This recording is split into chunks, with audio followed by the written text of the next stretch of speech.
Humans have basic needs. People need food, clothing, and a place to live.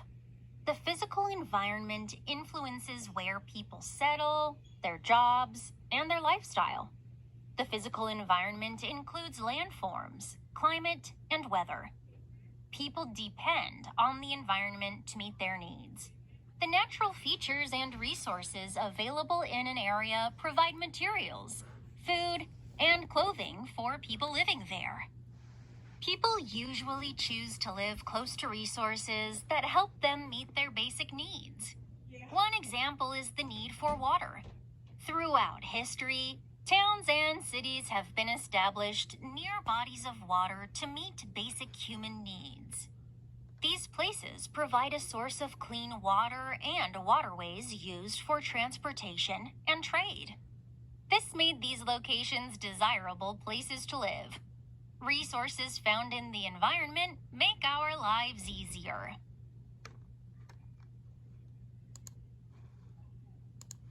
People adapt to their environment to meet their basic needs and to survive.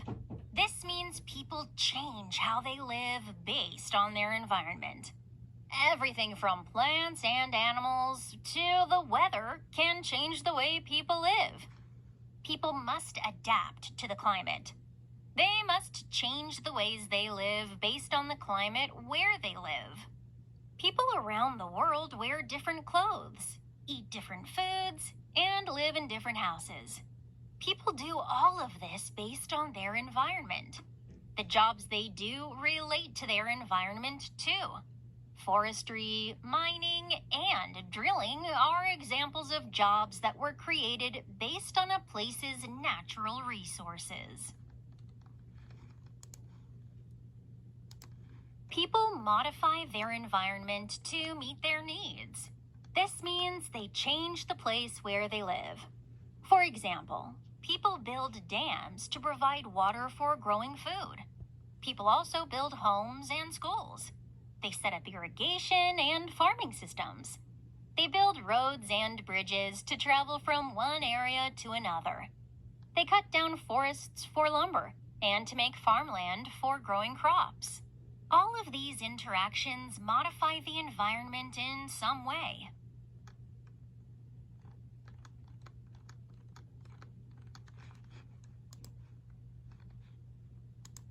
When humans settle in an area, they begin to interact with the environment in many different ways.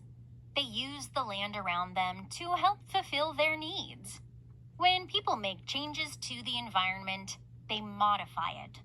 These changes can have positive and negative impacts. Positive impacts on the environment. People can have a positive impact on their environment. Some ways to do this are cleaning up litter, protecting endangered species, planting trees, and growing your own plants and vegetables. Other ways that have a positive impact on the environment are conserving water and electricity, using reusable water bottles, and buying locally grown food.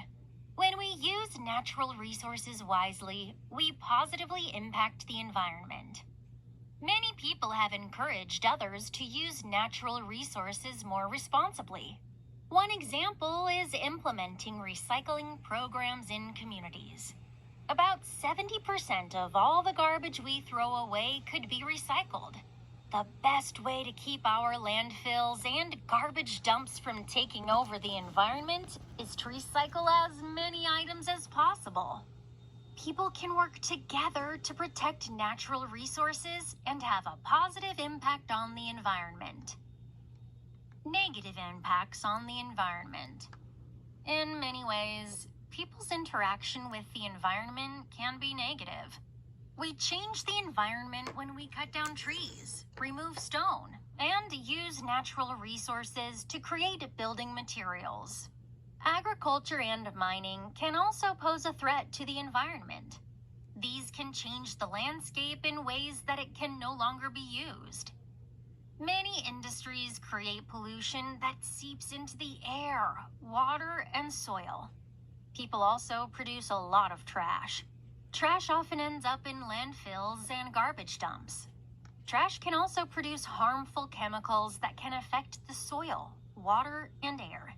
People have to be careful to balance their needs with available resources found in their environment. This helps avoid negative impacts to the environment.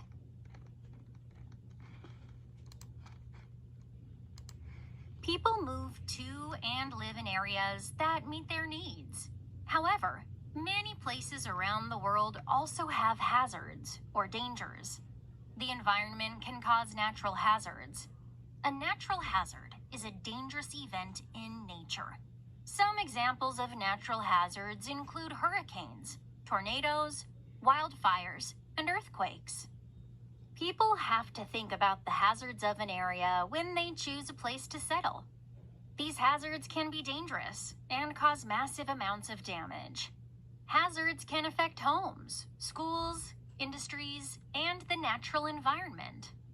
There are many natural hazards that affect people in the United States.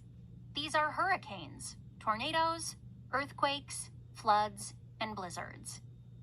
Hurricanes. Hurricanes are strong storms that form over the ocean. These storms can cause heavy rain, high winds, and flooding. When hurricanes hit land, they can be devastating to cities and coasts.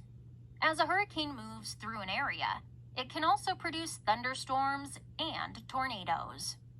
Tornadoes. Tornadoes are devastating storms with high winds that usually form over land. Tornadoes form very quickly. Sometimes they give only a few minutes of warning before they strike. The United States has more tornadoes than any other country, about 800 per year. Most occur in a region nicknamed Tornado Alley. The region spans the Great Plains, from Texas through the states of Illinois, Indiana, and the Dakotas. Earthquakes. In the United States, most earthquakes happen along the fault lines in California, Oregon, and Washington. However, earthquakes can happen anywhere. An earthquake occurs when part of the solid ground beneath the surface shifts suddenly. This causes waves of movement along the Earth's surface. Rocks and soil vibrate in response to the movement. The movement of the waves through the land causes buildings and roads to vibrate and shake. Floods. Floods occur when water rises in an area and it has no place to go. Floods are caused by many different factors. Some of these are heavy rain, hurricanes, rapidly thawing snow, ice jams, and broken dams or levees. Flooding can happen over a few hours, days, or weeks. Blizzards. During cold winter months, severe storms can produce snow. When high winds blow heavy snows, it is called a blizzard. Most blizzards happen in northern communities, especially the ones near mountains. Communities must be prepared for this kind of storm. They need to make sure roads are safe for emergency vehicles like fire trucks and police cars. No matter the natural hazard, it is important to be prepared. We must always have a safety plan in place.